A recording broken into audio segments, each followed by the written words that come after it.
Glória a Deus, aleluia. Podem sentar, igreja. Que hino tão contagiante, né? Gostoso. Glória a Deus, aleluia. Amém, Jesus.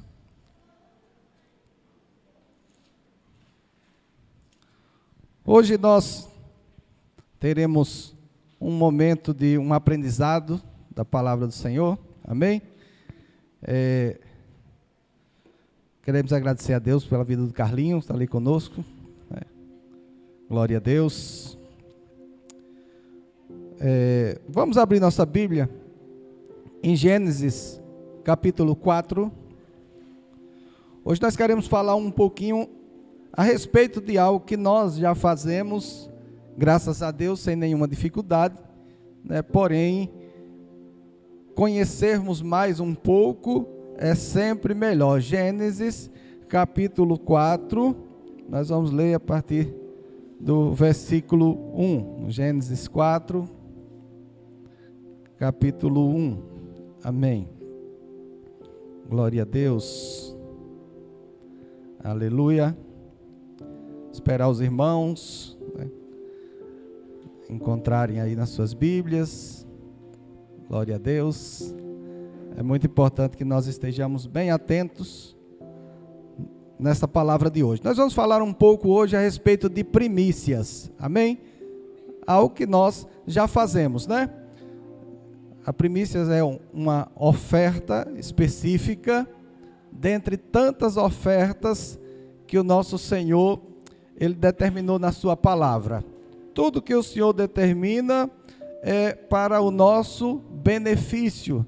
Deus nunca criou uma oferta para tirar de nós, mas sempre para abrir portas para que nós possamos ser mais abençoados. Então, Gênesis capítulo 4, versículo 1 ao 7, diz assim: Adão teve relações com Eva, sua mulher, e ela engravidou e deu à luz Caim.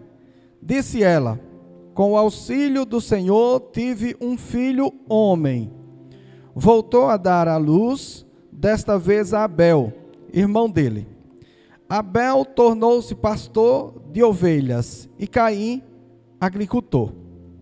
Passado algum tempo, Caim trouxe do fruto da terra uma oferta ao Senhor. Abel, por sua vez, trouxe as partes gordas das primeiras crias do seu rebanho. O Senhor aceitou com agrado Abel e sua oferta, mas não aceitou Caim e sua oferta. Por isso Caim se enfureceu e o seu rosto se transtornou.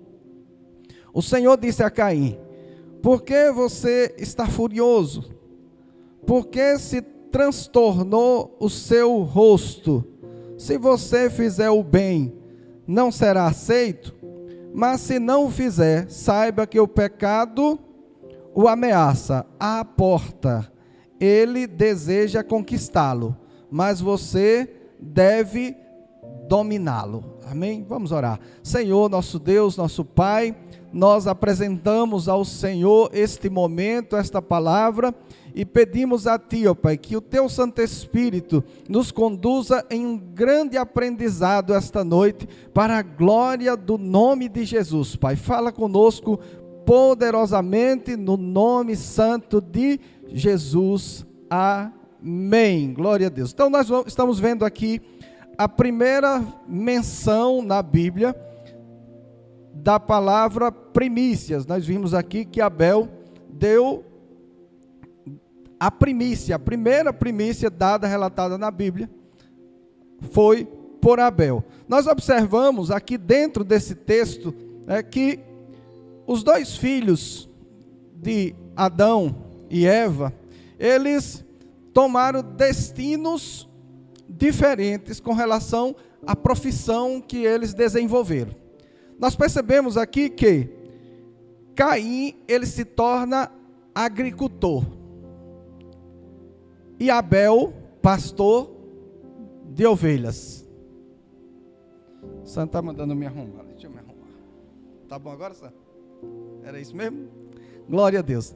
Então, nós vimos que Abel se torna pastor de ovelhas. Aparentemente, aqui duas profissões comuns. Mas se nós formos olhar dentro da época aqui, não são duas profissões comuns. Uma sim, a de agricultor.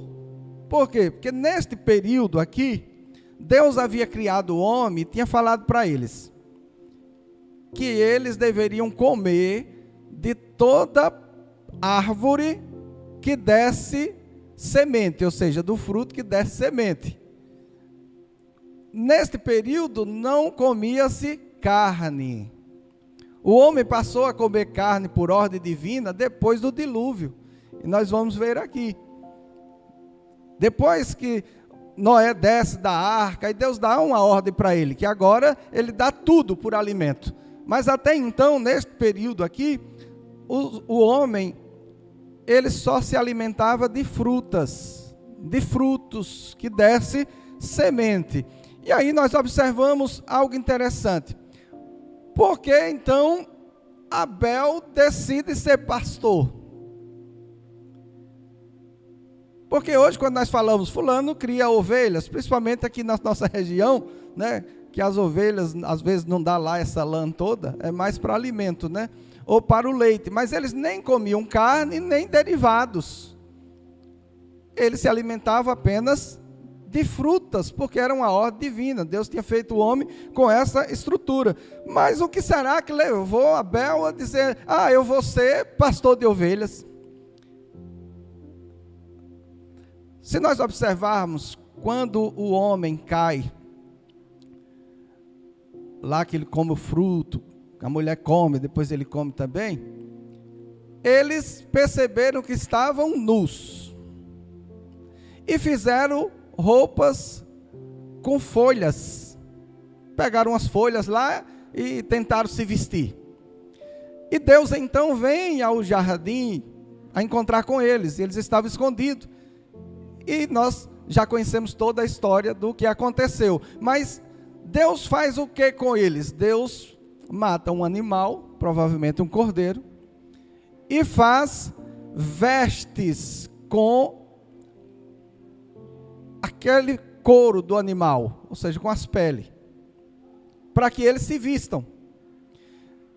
Então, de imediato, nós percebemos que o homem pecou e por isso Deus sacrificou um cordeiro para que com aquele cordeiro vestisse o homem. Nós sabemos que na história da Bíblia, as vestes, elas têm suas importâncias, de extrema importância. A veste, ela define a autoridade da pessoa. Nós vamos ver lá depois, quando Deus, ele seleciona os sacerdotes, ele não diz para os sacerdotes, você pode vir aqui de qualquer jeito. Não, ele disse, olha, eu vou criar uma roupa específica, né, e fez lá o éfode, e fez com que o homem se vestisse daquilo. Todo mundo que via aquela veste sabia, aquela pessoa era um sacerdote. E não era só por vestir aquela roupa, porque não bastava vestir, tinha uma linhagem para ser, né? Então tinha uma autoridade de Deus. Mas o que eu estou querendo dizer é a finalidade da roupa, da autoridade. Então Deus, ele mata um animal, ou seja, sacrifica, o primeiro sacrifício em lugar do homem, foi aquele animal, e com a pele ele cobre o homem. Por que que o homem se viu que estava nu? Por causa do pecado. Então aquela cobertura não era só do seu corpo, era Deus cobrindo o pecado. Aí agora nós vamos entender o porquê de Caim escolher a agricultura, e nós vamos ver que o tipo de oferta dele define o caráter dele, em que o coração dele estava preso. Então de imediato nós percebemos duas coisas aqui. Caim, ele acordava de manhã com o seguinte pensamento: vou plantar mais, vou colher mais, vou prosperar, vou estar bem na terra, porque tudo dele tinha a ver com a terra. com produzir para que as pessoas comessem. E aí alguém até pode dizer, pessoas quem? Né? A Bíblia, ela não relata, mas nós percebemos aqui nesse texto algo interessante, porque Eva, ela percebe e glorifica a Deus, porque Deus deu a ela um filho homem. Por que ela faz essa referência? Diz assim, Deus me deu um filho homem. Entre as entrelinhas dos textos, nos deixa uma incógnita, se Adão e Eva não já tinham várias filhas. Porque ela exalta a questão de ser um homem. Ela poderia dizer assim, Deus me deu um filho. Mas por que um filho homem? Mas não é sobre esse assunto que a gente vai falar hoje. Mas enfim, Abel, ao tornar-se pastor de ovelha, ele escolhe fazer algo que serviria para o sacrifício e também serviria para cobrir o pecado dos homens, da humanidade. Então ele decide fazer aquilo que Deus fez. O que foi que Deus fez quando encontrou o homem lá despido por causa do seu pecado? Deus sacrifica um animal e faz vestes para eles. Abel, da mesma forma, ele toma o mesmo posicionamento. Ele disse, eu quero fazer aquilo que Deus faz. Eu quero fazer aquilo que cobre o pecado dos meus irmãos, do meu pai, da minha mãe, dos descendentes que virão. Ou seja, Abel aqui ele está tomando uma posição de sacerdote, de trabalhar em função de cobrir o pecado do homem, de sacrificar para que o homem tivesse um contato com Deus. Automaticamente, ele se torna aceito. Deus recusou a oferta de Caim ali naquele momento. Queridos, o momento que se entrega a oferta é apenas a conclusão da oferta. Mas a oferta, na verdade, ela começa nas nossas escolhas, na nossa forma de viver. Como nós acordamos, para que nós trabalhamos, qual é a finalidade, onde Deus está nesse patamar. Qual é a prioridade de Deus sobre a nossa vida. Como que nós vivemos, para quem nós vivemos, quem é o Deus da nossa vida. Será que de algumas pessoas o Deus é Ele próprio? Vamos continuar aqui. Abel, ele decidiu fazer aquela oferta que agradou o Senhor, no dia que ele decidiu a sua profissão. Outra coisa que nós percebemos aqui, em todo o contexto bíblico, o sacerdote da família sempre seria o mais velho. O primogênito. Seria aquele que sacrificava pela família.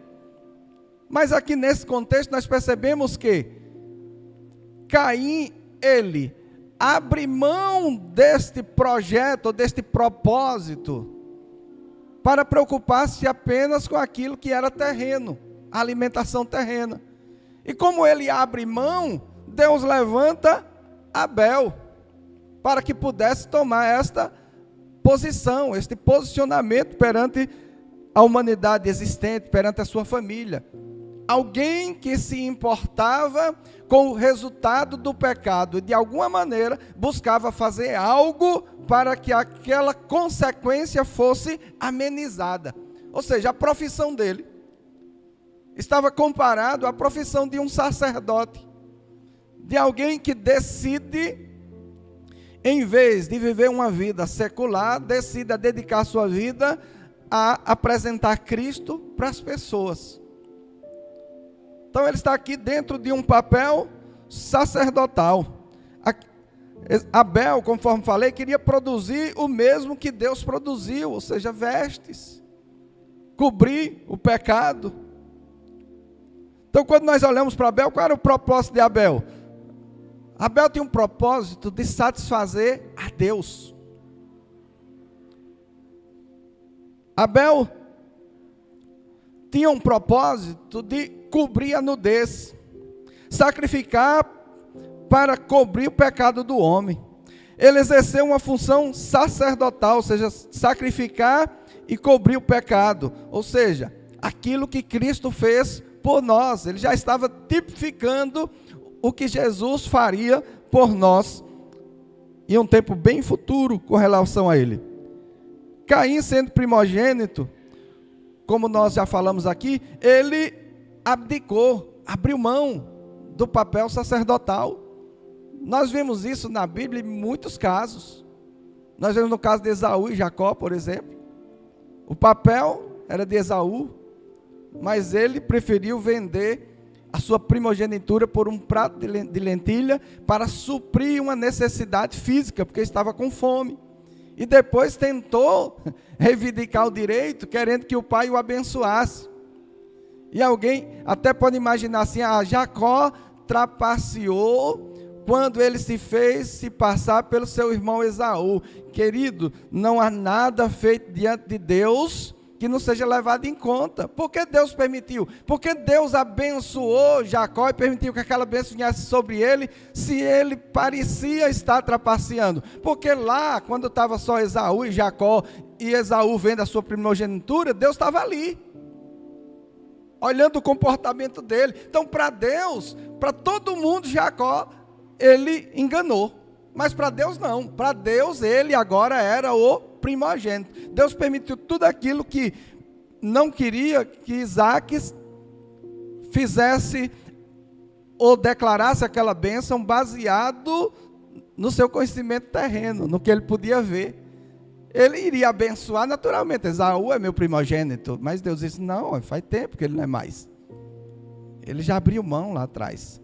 Ele preferiu as coisas terrenas. Já Jacó fez tudo que podia para sair das terrenas e entrar nas espirituais. Veja a diferença. Então nós vemos aqui que esses dois irmãos, Caim e Abel, eles tomaram decisões no seu estilo de vida. Chega o tempo de oferecer uma oferta ao Senhor. Caim leva dos frutos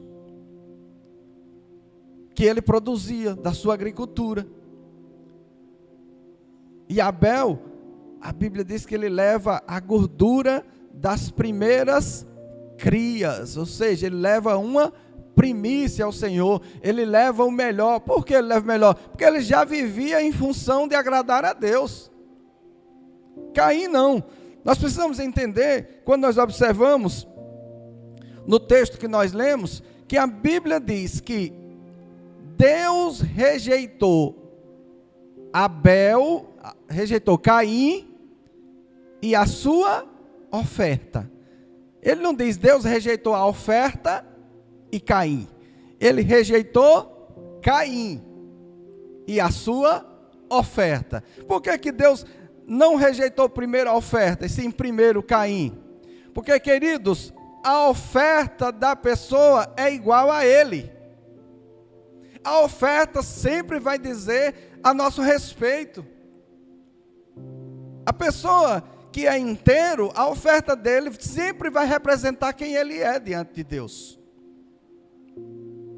Aquela pessoa que ela sente-se que está sendo lesada. Sabia que tem gente que ela traz uma oferta, ela traz uma primícia, traz até o dízimo, porque todo mundo faz, ela está ali no meio, não quer ficar sem fazer, mas ele se sente lesado. Entrega e sai dali assim dizendo, eu que trabalho, eu que acordo de manhã cedo, eu passo a semana toda, trabalho sábado, trabalho domingo, e eu tenho que levar este valor ali para Deus. Ele se sente parecendo que Deus está tomando dele. Aí, queridos, essa oferta, ela não é aceita por Deus, porque a pessoa não é aceita. A oferta pode até ser de um valor alto, mas não vai te abençoar. Por quê? Porque aquela oferta não representa você. É algo que está sendo feito pela força. pela obrigação. A oferta, ela fala ao nosso respeito. Existe uma percepção da parte de Deus através da oferta. Nós vemos, por exemplo, Deus na pessoa de Jesus ali no templo. Ele vê uma viúva lá levando umas 2 moedinhas. O que é que os sacerdotes iam fazer com aquela moeda, pelo amor de Deus? Se não comprava nada, Jesus mesmo faz questão de dizer que era insignificante. Mas aquela oferta demonstrava quem era aquela viúva. Porque Jesus enaltece e diz: ela deu tudo que possuía para sobreviver. Então ela deu o quê? O que é que nós precisamos para sobreviver? Precisamos de alimento. Sem alimento o corpo morre. Ele precisa comer. Pode até passar um tempo sem, mas vai ter que comer em um momento. Então aquela viúva tinha umas moedinhas, que era tudo que ela tinha para se alimentar. No momento que ela coloca no gasofilácio aquelas moedinhas, ela está dizendo para Deus: olha, eu estou confiando a minha vida ao Senhor. O que eu tenho para me suprir é isso. Mas eu estou confiando que estou te adorando com a minha vida, e a minha vida te adorando, ela está nas tuas mãos. Estando nas mãos do Senhor, estará seguro. Deus vem trabalhando no coração do homem, desde o princípio que nós estamos aqui, para livrar o homem da ganância, livrar o homem do amor ao dinheiro, e fazer com que o homem, assim como Adão e Eva estavam no Éden, eles tinham plena dependência e ao mesmo tempo tinha plena abundância. Eles estavam em uma conexão de total entrega a Deus e tinha tudo que precisava.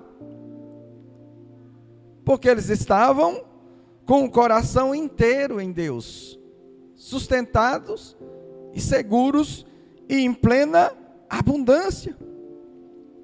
Então nós vemos aqui, já de imediato até este momento, que nós precisamos a cada momento, a cada instante, trabalhar para que a nossa vida seja em função de Deus.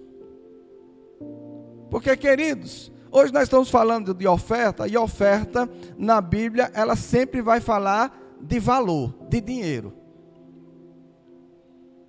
Mas tem muita gente com dinheiro hoje, que está em uma UTI, com uma família clamando a Deus, porque o dinheiro não resolveu. Sim ou não?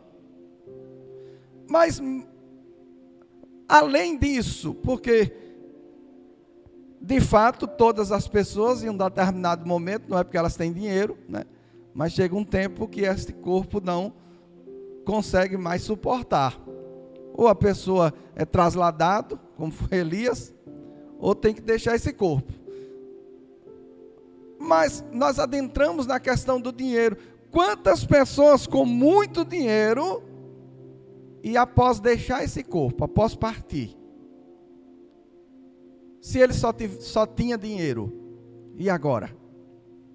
Se o Deus dele era o dinheiro, o que é que o dinheiro pode fazer por alguém após a morte? Se os filhos forem prudentes, ainda deixa os filhos tranquilos, até que partam também. Mas forem imprudentes, ainda deixa uma confusão terrível. Então nós precisamos entender que o que Deus está desejando de nós é sim, dar uma vida abençoada aqui na terra. Mas principalmente, fazer com que nós vivamos nessa terra com o propósito correto, para que ao deixarmos esta habitação, como diz Paulo, nós tenhamos um edifício preparado no céu para nós habitarmos. E quando fala edifício, não é esses prédios de 12 andares novos, é um novo corpo. que a Bíblia diz que Deus trará consigo para a nossa vida. Então nós temos um período de vida aqui neste corpo, enquanto estamos nele, precisamos fazer com que ele não domine, para que nós não percamos os benefícios da vida que está por vir, ou seja, do novo corpo.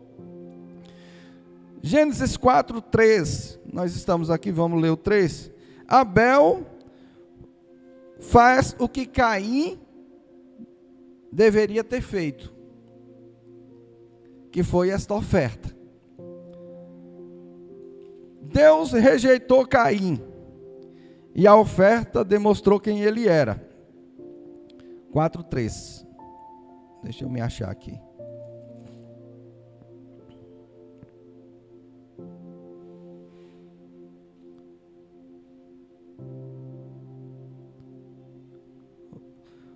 Passado algum tempo, Caim trouxe o fruto da terra, uma oferta ao Senhor.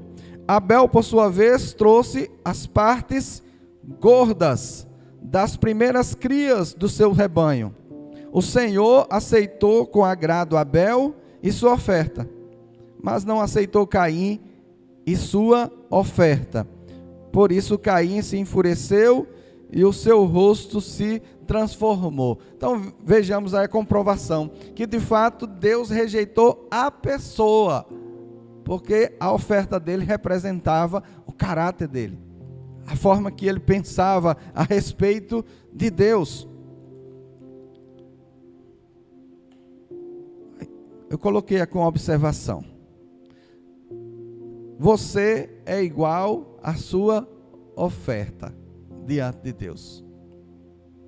E aqui ninguém vai poder me acusar de valor monetário, porque eu acabei de mostrar que não tem nada a ver com isso.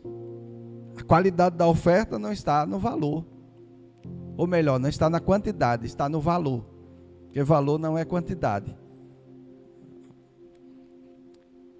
Nós percebemos aqui em João 3,16 algo interessante, que aparentemente parece que não tem a ver com primícia, mas veja, em João 3,16 é um texto bem conhecido, que diz: porque Deus amou o mundo de tal maneira. E o que foi que Deus fez para mostrar que nos amou? Deus não podia só ter amado? Mas Ele amou e deu o seu Filho. Mas Ele deu para que Jesus viesse, porque se Deus tivesse dado seu Filho, para Jesus vir como um mestre, apenas, alguém que ensinar, que ia ser enaltecido, e todo mundo dissesse: olha, Ele é o Cristo mesmo, vamos já botar Ele, vai ser rei, tudo isso, queridos, já seria amor, sim ou não? Guiar o homem, mas isso não resolveria o problema do homem, porque o homem tinha uma dívida com Deus, que era o pecado, e Deus queria que o homem não tivesse mais essa dívida. Então Deus amou, enviou para que este Filho fosse dado como oferta. Queridos, alguém fica pensando: pastor, eu tenho que dar para Deus 10%, pastor, eu tenho que primiciar, pastor, eu tenho que ofertar. Aí Deus diz: ó, meu querido, eu não dei oferta, eu não dei dízimo, eu não dei uma primíciazinha de um dia de trabalho, eu dei tudo. Para nos salvar, Deus não apresentou uma pequena oferta, Ele apresentou tudo. Tudo foi dado naquela cruz do Calvário. Por mais ofertante que nós sejamos em todas as áreas, mesmo que nós, como fizemos, entregamos a nossa vida a Ele, mesmo assim a nossa oferta, queridos, com relação a que Ele deu, nunca será igual, nem parecida. Porque quando Deus deu o seu Filho unigênito, Ele era perfeito, sem pecado algum. Quando nós nos entregamos a Jesus, nós éramos cheios de pecado. Vê a qualidade da oferta. A oferta de Deus perfeita, a nossa um trapo. Todos pecadores. E Deus deu aquela oferta para que nós, pecadores, pudéssemos ser santificados, justificados por Ele. Por isso que a igreja primitiva, quando nós percebemos lá, né, vamos ver o livro de Atos, eles já eram praticantes segundo a lei de primícias, de dízimos, de oferta e de esmolas. Porque a lei obrigava a fazer isso. Quando eles se converteram e entenderam o que Jesus fez na cruz do Calvário por eles, eles tomaram atitude. Eles disseram, nós sempre dizimamos, sempre ofertamos, sempre primiciamos, mas hoje nós ganhamos tudo. Então só nos resta uma coisa, dar tudo também. E eles começaram a levar tudo para a igreja, para que a igreja pudesse avançar em todas as áreas. Dentro do contexto judaico, uma vez que a igreja primitiva era judia, a igreja, ou seja, o templo e depois a igreja, tinha um papel de sustentar os pobres, tinha um papel de sustentar as viúvas, não tinha INSS, não tinha pensão para a viúva, tudo isso era no templo. E a mulher, para ter direito como viúva, inclusive Paulo, escrevendo, salvo engano, aos Coríntios, ele diz, não registre mulheres novas como viúvas, porque depois elas, ele usa o termo assim, elas desvia daquela conduta, né? E acabam casando de novo. Então, coloca as idosas, porque elas já não vão casar mais, vai ficar aí recebendo mesmo. Então, a igreja, ela entendia isso, essa necessidade que havia, né, de sustento, de avanço, daquelas pessoas que haviam deixado tudo para propagar o evangelho. Porque não sei se vocês sabem, mas Jesus tinha mandado 12 pessoas de imediato, que eram os apóstolos, a largar tudo e segui-lo. Depois ele chama 70. Então observa aí, 12 mais 70, já está 82. Depois ele manda e chama 120. E quando ele ressuscita, havia em torno de 500 discípulos nessa condição, que foi a quem ele apareceu. Então existia uma comissão de pessoas que já estavam incumbidas de propagar o evangelho. E essas pessoas, Jesus disse, olha, larga e vem pregar o evangelho. Vamos continuar aqui, que eu pretendo terminar hoje.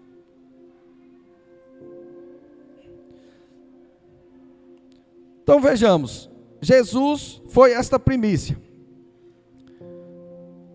Para nós entendermos, já pulando um pouquinho aqui, porque senão não vai dar tempo, né? Que o assunto é bom. Vejamos em Gênesis 4:26. Algo grandioso aconteceu em Gênesis 4:23. Aqui, Caim já havia matado Abel. Deus já tinha dado Sete em lugar de Abel. E a Bíblia diz que também a Sete nasceu um filho, a quem deu o nome de Enos.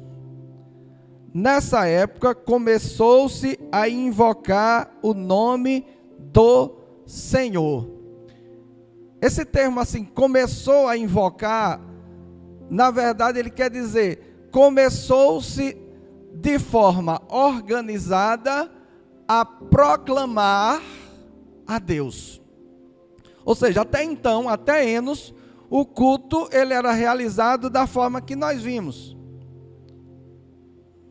Caim e Abel sentiram de ir lá fazer uma oferta, mas aqui até Sete foi dessa forma. Mas quando nasce Enos, começa-se a, de certo modo, instituir o sacerdote, alguém de uma forma organizada, que iria realizar o culto a Deus, ou seja, os sacrifícios, uma forma de adoração, de proclamação, de invocar o nome do Senhor. A partir daqui começou-se esta proclamação. Observemos até onde nós chegamos aqui. Um culto a Deus, ele precisa de duas coisas dentro do que nós estamos vendo, principalmente agora com o nascimento de Enos. O culto a Deus, ele precisa de um sacerdote e ele precisa de uma oferta. Como que se cultuava a Deus? alguém apresentava a Deus, como sacerdote, uma oferta. Era esta a forma de prestar culto a Deus. Observe que, ao prestar culto a Deus, o próprio Deus instituiu, se nós observarmos lá em Deuteronômio 16:16, eu não vou nem ler para a gente ganhar mais tempo, diz assim, que ninguém se apresente diante do Senhor de mãos vazias. Aquela viuvinha sabia. Você não tem um boi, eu não tenho um cordeiro, eu não tenho, mas eu tenho essas moedinhas, e eu quero adorar a Deus, eu quero estar no culto, eu quero apresentar a Deus alguma coisa. Então, queridos, não entenda de forma alguma que o que eu estou dizendo aqui, olha, você para vir aqui no culto, você tem que trazer uma oferta, pelo amor de Deus. Eu estou dizendo que nós precisamos ter em nosso coração o desejo de ofertar ao Senhor, porque quando nós ofertamos ao Senhor, nós não estamos ajudando Deus, nós não estamos dando a Deus, nós estamos dizendo a Deus, eu preciso que o Senhor me abençoe. Eu estou dando uma sinalização a Deus de que a minha vida está aberta para que Ele me abençoe. Deus está lá precisando do que nós produzimos, mas Ele quer nos abençoar. E Ele também não está aqui nos mandando, principalmente no período que nós estamos aqui, o período gracioso, nós não estamos aqui dizendo, olha, existe aqui uma regrinha para você ser membro da igreja, e que você tem que dar esse dízimo, essa oferta, essa coisa. Não, queridos, porque eu já falei para você, não adianta. O que nós estamos ensinando é que tenhamos um prazer em ofertar, um prazer em dizimar, um prazer em primiciar. Porque o que é que esse prazer identifica? Esse prazer valoriza aquilo que nós já recebemos. Por que que nós ouvimos a respeito de Jesus? Para nós ouvirmos a respeito de Jesus, eu quero que todos aqui saibam que pessoas não deram apenas dízimo, apenas oferta, as pessoas deram o seu sangue. Pessoas decidem ir para lugares onde eles sabem que dificilmente não morrerão. E por causa dessa atitude dessas pessoas, nós hoje somos salvos. E pessoas estão sendo salvas. Então, quando nós temos prazer em ofertar, em dizimar e primiciar, nós estamos dizendo, Deus, eu quero que aquilo que eu recebi permaneça. Eu quero que ainda continue tendo igreja. Sabe, queridos, existe algo que eu tenho falado aqui e que é uma verdade. Todos nós dizimamos. Não existe um ser humano na face da terra que não dizime. Agora, o problema não é dizimar, o problema é a quem. A quem nós dizimamos, a quem nós ofertamos, a quem nós primiciamos. Faça as suas contas. Se você é aquelas pessoas que têm o hábito de uma agendazinha, de anotar uma agenda financeira, anote na agenda financeira e no final do mês, veja se você não deixou um dízimo para alguém, ou para algo. Algo que muitas vezes até prejudicou sua saúde. Existem casos mais extremos, algo que a pessoa dizimou e prejudicou o seu relacionamento, sua família, seu casamento. Não existe nada, principalmente errado, que não tem um dízimo. Conhece alguém, vou usar aqui uma palavra, conhece alguém que vai para uma boate se prostituir de graça? É de graça lá. E o que acontece com a vida da pessoa? A pessoa sempre vai receber de quem ele dizima. Se ele dizima para a carne, ele vai receber da carne. Se ele dizima para Deus, que é Espírito, ele vai receber do Espírito. Porque quando nós falamos em primícia, dízimo e oferta, queridos, não é historinha pastoral, não é historinha de crente. Não, queridos, não tem como nós dizermos que somos seguidores de Cristo e da Bíblia sem passarmos por este princípio. Porque está do começo ao fim da Bíblia. Será que os frutos que Caim deu lá não custava nada? Será que o cordeirinho lá de Abel não custava nada? A verdade é que os dois custavam. Mas um deu de qualquer jeito. E outro deu porque tinha prazer. Outro entendeu. Então tudo que é dado em oferta, nós vemos aqui esse princípio, que Deus não recebe, alguém recebe. Deus não recebeu a oferta de Caim. Quem recebeu? Quem foi que ele disse que o pecado estava tentando conquistá-lo? E cabia a ele dominá-lo. Porque aquele dízimo foi rejeitado por Deus, porque não vinha do coração e também demonstrava o caráter de Caim.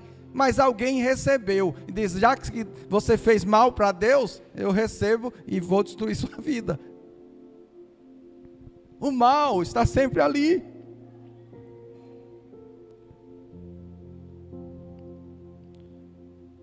Lucas 16:8. Se você não quiser abrir, vai ser bem conhecido. Diz assim: os filhos das trevas são mais astutos do que os filhos da luz.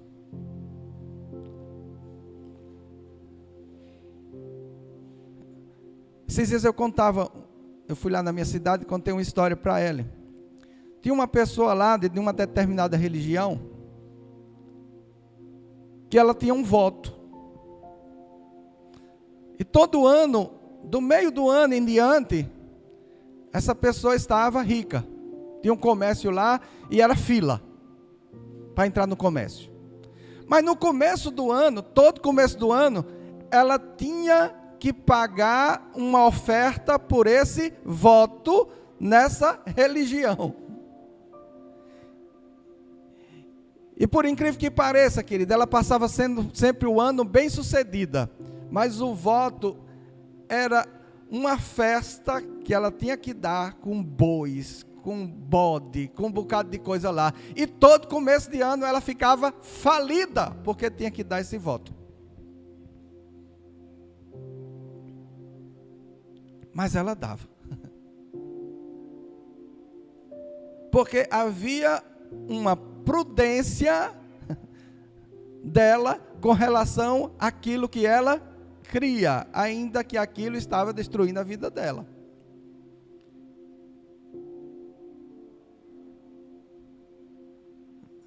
Às vezes nós encontramos pessoas que até já aceitaram Jesus. Nas internets da vida, nós percebemos isso. Pessoas que criticam dízimo, criticam oferta, criticam tudo. E diz que são cristãos.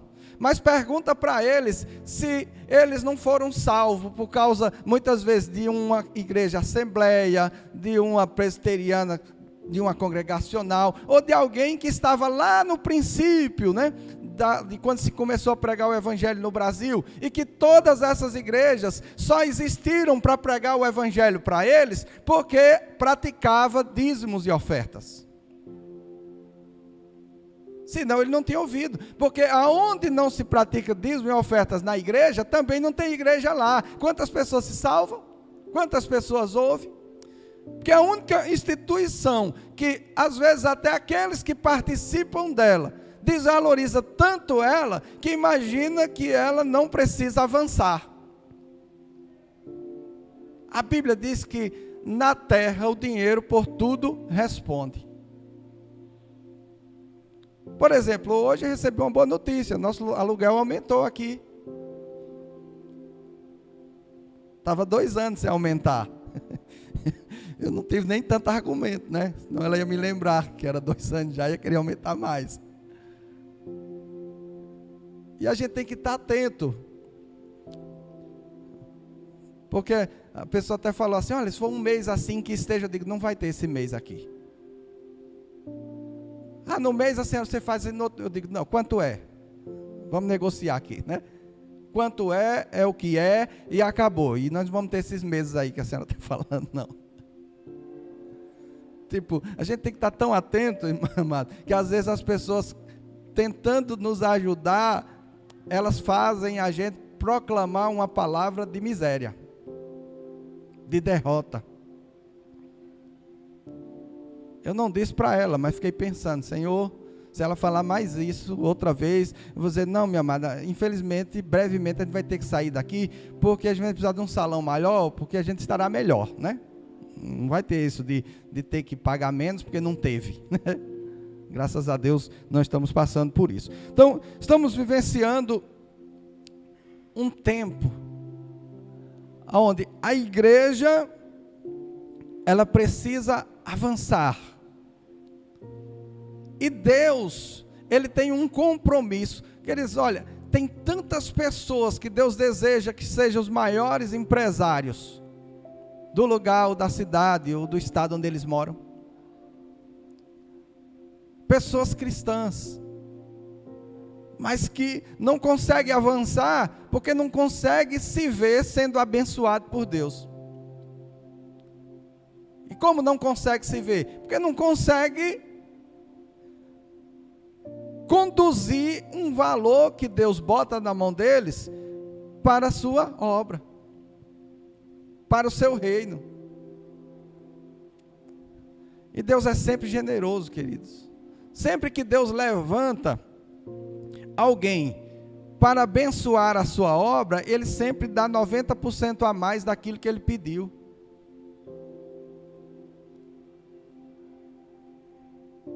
Muita coisa que eu botei aqui, graças a Deus. Só para a gente compreender aqui um pouquinho melhor. 1 Coríntios 9, 13. Esse vamos ler, que a gente já está finalizando.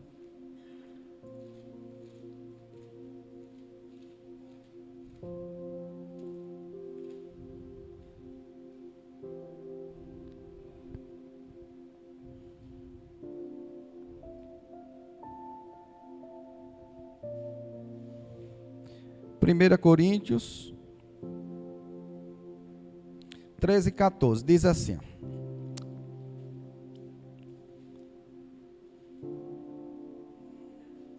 isso, vocês, 1 Coríntios 9, 13 e 14, perdão,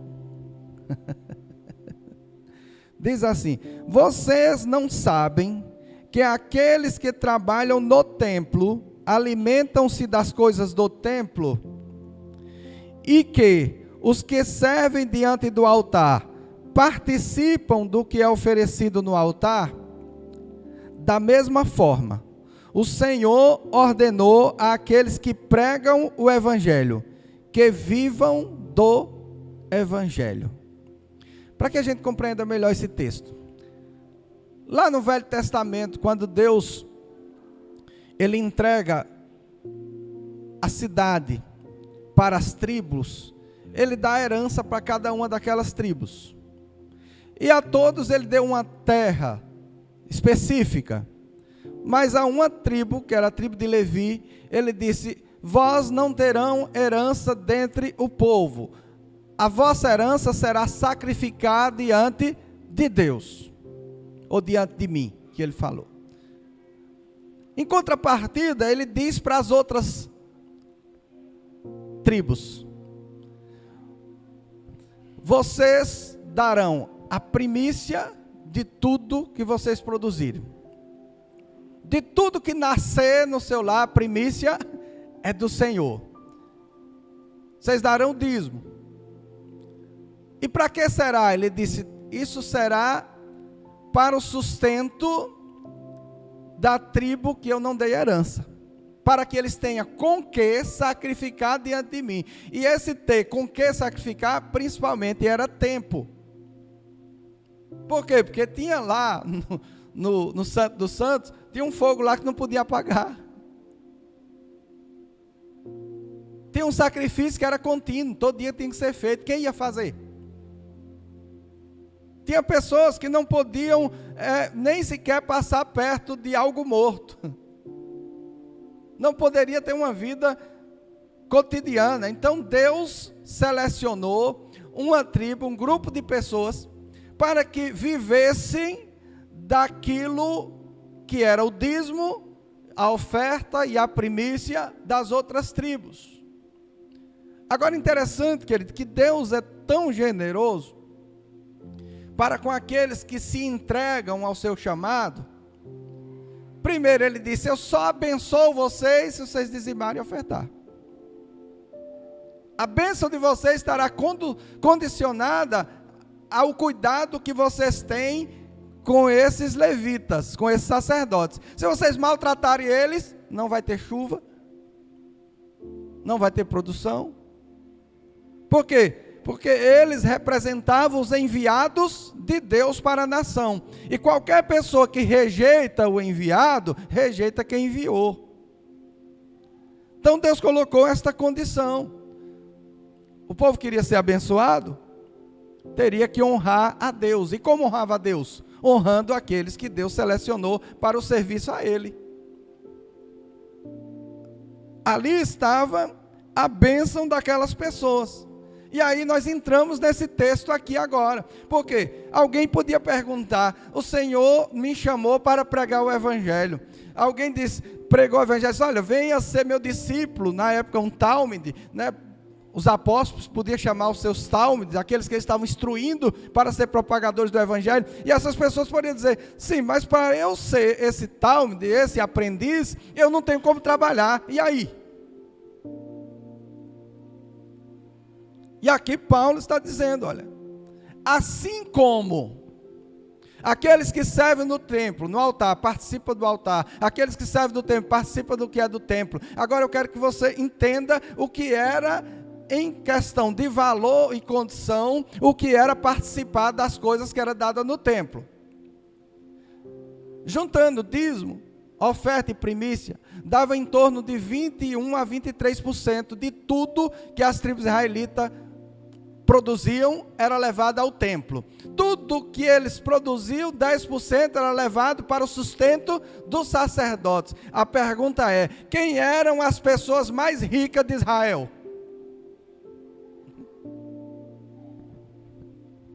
Alguém que recebia em torno de 20% de toda a produção de um país. Então o templo, ele recebia esses valores, e esse valor pertencia à tribo de Levi. Eles sacrificavam,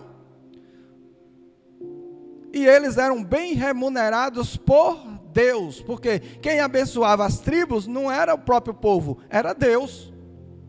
E Deus está dizendo: eu estou te abençoando, e eu quero ver o que é que você retribui com relação a mim. Vou estar observando como os sacerdotes estão vivendo. Queridos, vou falar algo forte. Sabe por que é que nós precisamos ouvir, às vezes, algum líder dizendo aí que certa quantidade de cristãos vive de bolsa tal? De ajuda, de governo? Porque a igreja, eu não conheço as igrejas por aí, por fora, Sam já conhece mais. Mas a brasileira eu conheço. A igreja brasileira, não a Igreja Apostólica Família Feliz, mas outras tem por aí, elas vivem de massacrar os seus sacerdotes. Certa feita eu estava na frente de uma igreja, um caba em um carrão, criticando porque aquela igreja pagava a escola particular do filho do pastor. Ia dizendo: Senhor, abençoa esse pastor e manda esse irmão para outro país, né? Manda ele lá para o Oriente Médio, para ele servir numa mesquita e não levar lá o dízimo, a oferta dele, ainda criticar porque o líder de lá tem avião, jato, tem tudo. Será o último dia de vida dele quando ele fizer essa crítica. Então, as pessoas, foi colocado no Brasil um cristianismo da pobreza. Eu não sei de onde eles tiraram isso. De quanto mais pobre, mais santo. Seja sincero, quando a gente começou a compreender o Evangelho, não tem essa percepção? A percepção que você encontrar alguém aí, que seja um empresário, ou encontrar um pastor aí numa Hilux, aí a primeira coisa que já vem é imaginar que ele deveria estar numa bicicletinha. Agora eu quero dizer uma coisa para você, querido, você que é cristão. Toda a igreja que o pastor está de Hilux pode ver que tem irmãos de avião. Esses dias eu vi o povo criticando aí uma associação de um determinado pastor, porque a associação comprou um jato, que o pastor precisava viajar até para fora do Brasil. Criticando. Aí você vai para a igreja e conhecer os membros. Quando você vai ver, membros que chegaram ali puxando uma cachorrinha, hoje são os maiores empresários do Brasil. Por que aquele pastor pode andar de avião? Porque ele foi bênção na vida de um miserável que chegou lá e hoje é um homem bem sucedido. E que aquela pessoa nunca deu nada àquele pastor além de 10%. Um dia os 10% dele foi R$1, outro dia foi 10, outro dia foi 100, outro dia foi 1.000, outro dia foi 100 mil, outro dia foi 1 milhão, mas nunca passou de 10%. O salário do pastor não aumentou, continuou 10%. Porque a vida que o pastor leva sempre vai retratar a vida que a igreja leva. Se o pastor está bem sucedido e a igreja não está, aí sim, aí é um alerta, tem alguma coisa que não está certa ali. Mas se a igreja está bem sucedida, o pastor também estará. E quando todos estão bem sucedidos, automaticamente Deus entrega a esta igreja um poder de ir mais longe. Hoje a igreja de repente pode pagar ali um comercialzinho no Instagram para propagar o evangelho, R$50. Quando ela tem mais recursos, ela consegue uma TV. Quando ela tem mais recursos, ela consegue uma rede. E tudo isso, queridos, tem pastores que as pessoas só vê a entrada, não vê a saída. Tem pastores aí de rede de TV que todo mês ele começa com uma dívida de 6 milhões. O que é que leva uma pessoa a assumir uma dívida de 6 milhões simplesmente para fazer, que não é simplesmente, para fazer um programa e falar a respeito do amor de Cristo? Para que pessoas ouçam. É claro que 6 milhões não é absolutamente nada com relação ao que Cristo fez por cada um de nós. Então, se o dinheiro que está entrando naquela igreja está sendo utilizado para que o evangelho seja pregado, automaticamente Deus vai abençoar todos aqueles que estão envolvidos naquilo. Porque será que Deus tem interesse na obra dele? Se ele mesmo deu a vida por esta obra? Ele tem um grande interesse, meus queridos. Falta pouco, viu, irmãos? Olha, eu vou mostrar para vocês.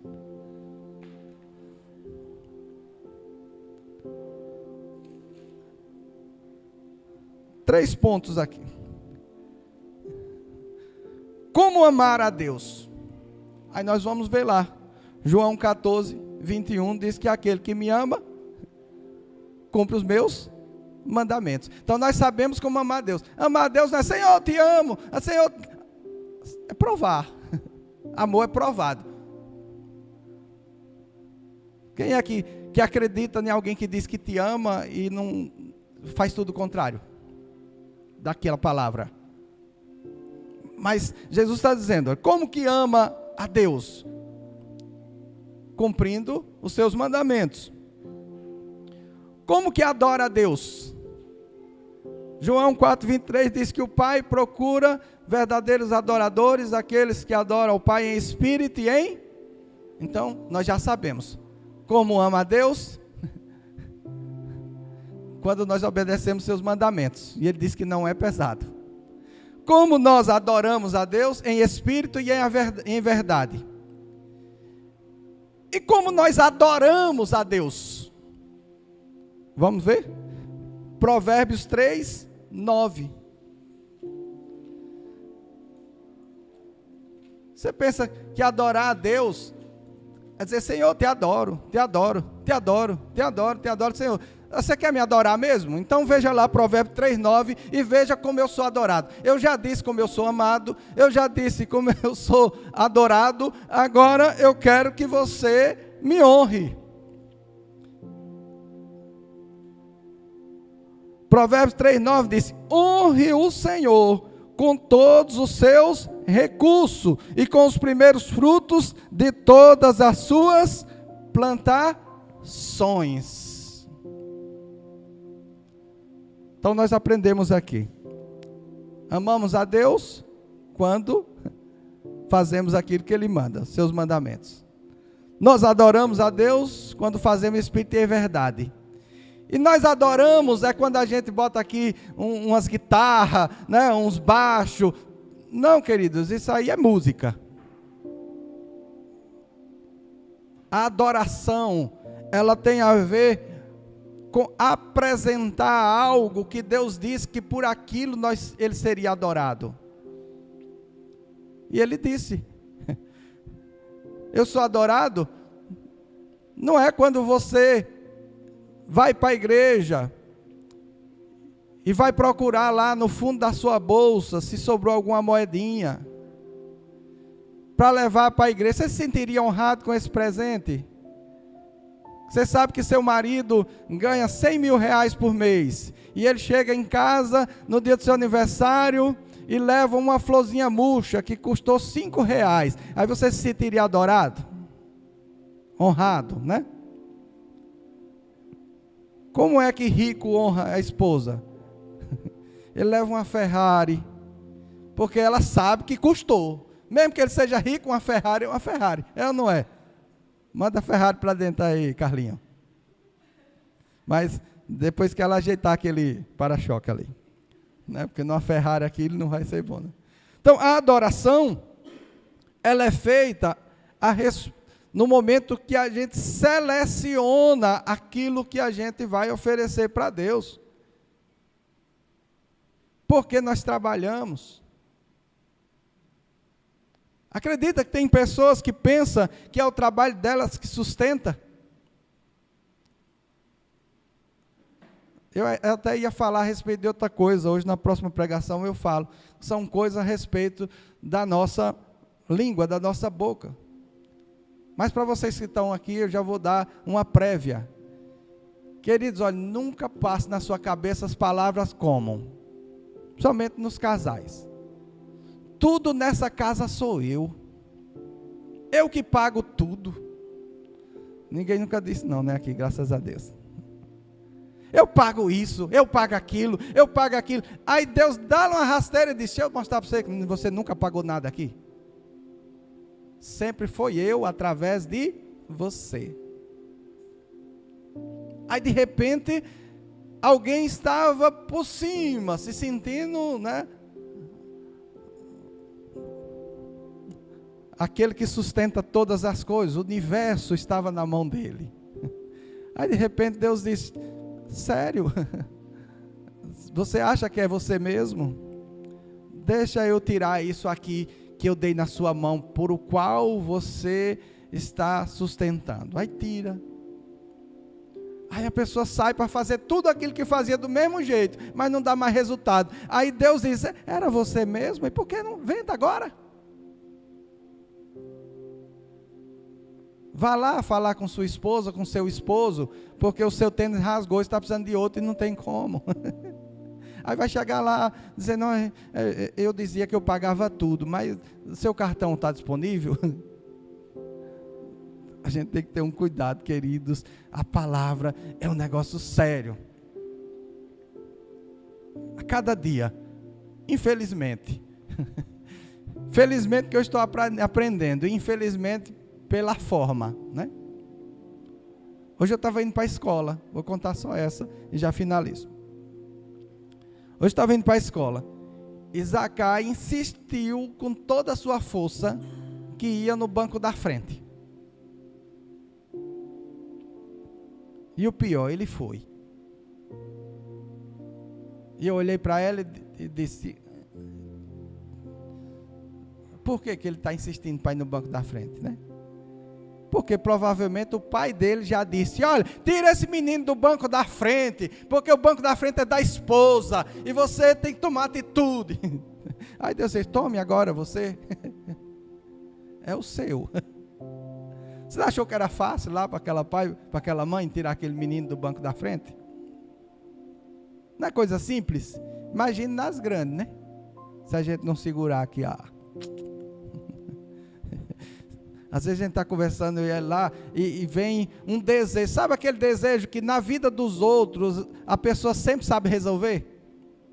Porque eu acho que fulano, aí eu já falei, e ele, a gente não acha nada. Senhor, obrigado, né, por causa da minha família, aquelas pessoas vão ser abençoadas, o Senhor vai dar a direção, vai dar tudo certo. Não é que eles estão fazendo certo, mas também não me interessa se é errado. Só abençoe.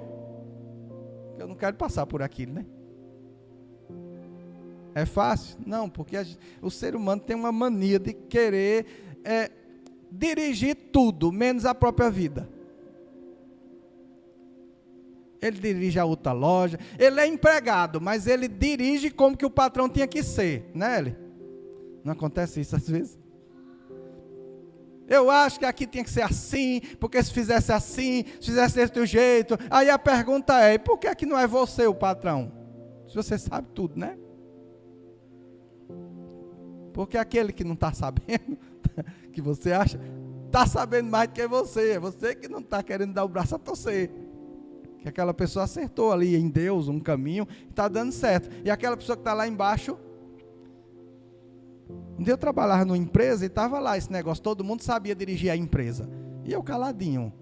Nessa eu não fui com eles não, né? Não queria pagar. Quando terminaram tudinho, eu digo: eu só achei um negócio bem interessante. Aí a pessoa disse: o que? Eu disse: esse patrão nosso, é tudo isso que vocês falaram aí. E ele é o nosso patrão e nós empregados. E aí, quem é que faz certo? Ele ou nós? Aí o pessoal: pior que é. Eu digo: vamos trabalhar, deixa ele errando. Que ele errando está dando certo, porque todo mês você recebe aqui um salário.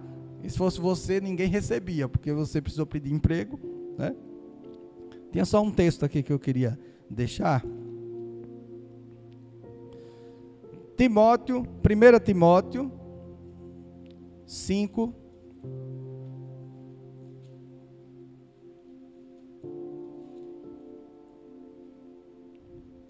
Cinco 17.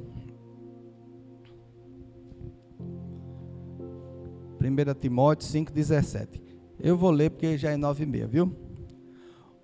Os presbíteros que lideram bem a igreja são dignos de dupla honra, especialmente aquele cujo trabalho é a pregação e o ensino.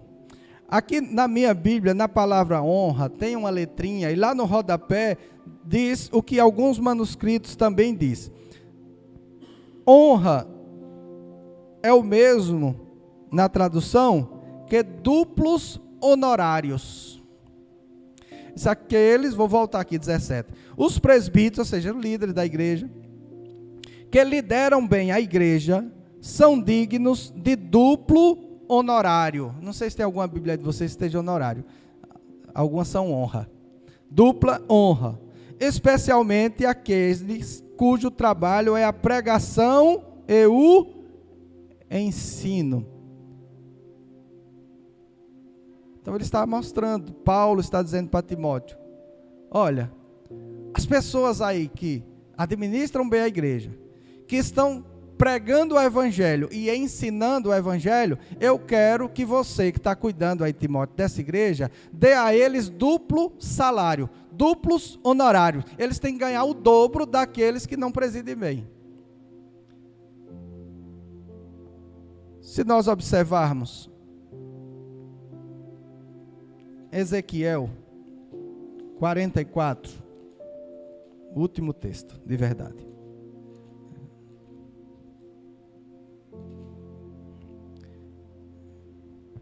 Ezequiel 44, 30. Lembra que lá em 1 Coríntios 9, Paulo diz: assim como os que trabalham lá no templo, que servem no templo, participam das coisas do templo, do altar, vocês que pregam o evangelho, também vivam do evangelho. Então Ezequiel 44, 30 diz assim: como é que essas pessoas que trabalhavam no templo, elas viviam? Como elas recebiam? Qual era a qualidade dos honorários deles, do tipo de coisa que ele recebia? Diz assim, ó: o melhor de todos os primeiros frutos e de todas as contribuições que vocês fizerem, pertencerá aos sacerdotes. Vocês darão a eles a primeira porção de sua refeição de cereal moído, para que haja bênção sobre as suas casas. Ele não poderia dizer assim, para que haja bênção na casa do sacerdote? Não, ele diz: você vai dar o melhor, você vai dar a primícia, para que haja bênçãos aonde? Na sua casa. Então aqui o texto, quando nós comparamos lá com Paulo, dizendo a 1 Coríntios, ele disse: assim como os que servem no templo, como é que o sacerdote serve no templo, vive do templo? Ele vive do melhor que as pessoas têm.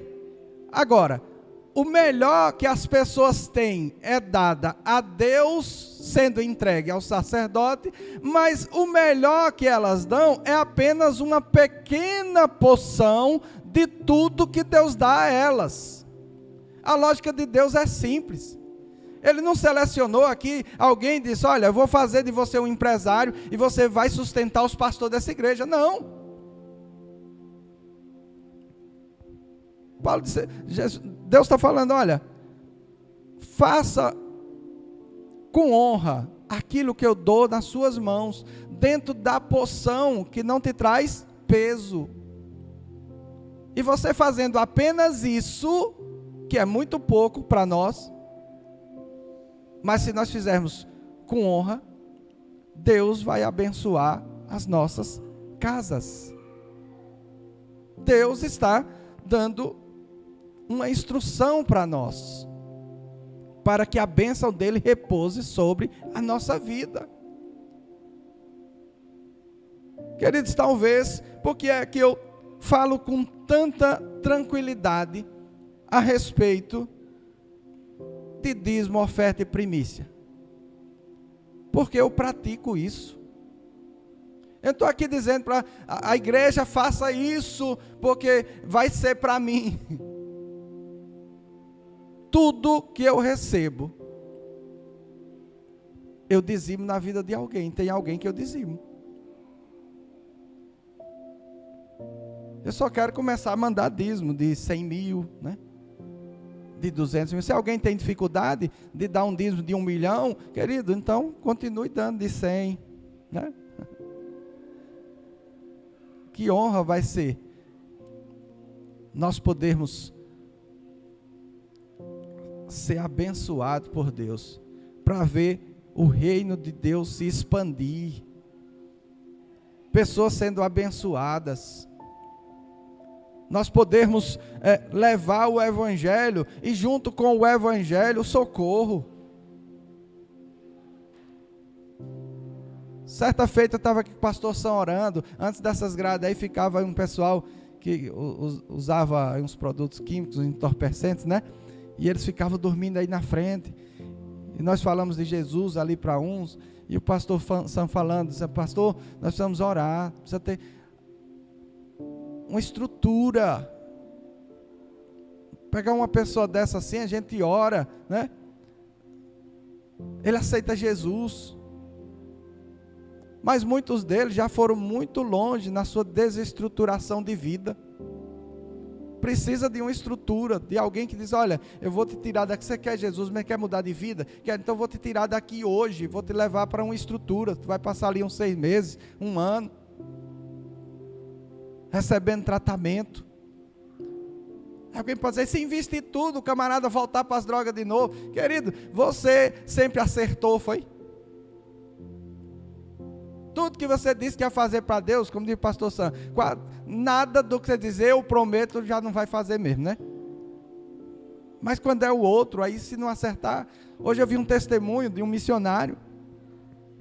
Ele saiu do crack. Aí você pensa que foi de primeira. Ele foi internado várias vezes, aceitou Jesus. Aí foi internado 6 meses, com 3 não aguentou, saiu, voltou para as drogas. Mas aí já tinha uma mentalidade diferente, ele já entendia que não podia ficar ali. Aí tentou de novo, passou ali uns 4 meses, não aguentou, depois tentou de novo, mas chegou um dia que ele foi, ficou, e até hoje, graças a Deus. Mas por que ele pôde ter esse auxílio? Porque havia uma estrutura naqueles que pregaram o evangelho para ele, para poder dar o socorro. E nós precisamos orar. Nós somos chamados só para se reunir aqui, para cantar, isso é bom demais, mas não foi só para isso não, irmão. Nós somos chamados para impetrar o reino de Deus neste lugar, e o reino de Deus tem princípios diferentes do reino deste mundo. O reino deste mundo cobra muito imposto e faz muito pouca coisa. O reino de Deus, ele pede pouco e faz muito. Maior índice de recuperados de drogas são das clínicas de recuperação que pregam o evangelho. Mas precisa de estrutura. E Deus está disposto a abençoar pessoas que enxergam o reino de Deus com essa estrutura. Vamos ficar de pé.